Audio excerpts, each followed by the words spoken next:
he's not from there. You have to be nice and be friendly and be accommodating and be hospitable.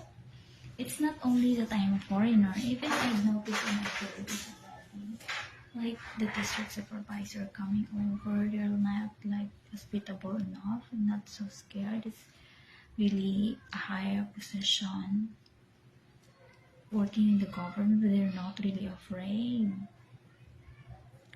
So you have to be very, very accommodating and very, very hospitable, since that's the well-known traits of Filipino around the world. When you say Filipinos, they're a really hospitable country, hospitable people. That's the best trait that we have, since we are a poor country.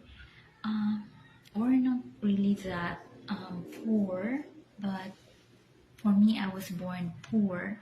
So my parents are poor. They're not actually educated.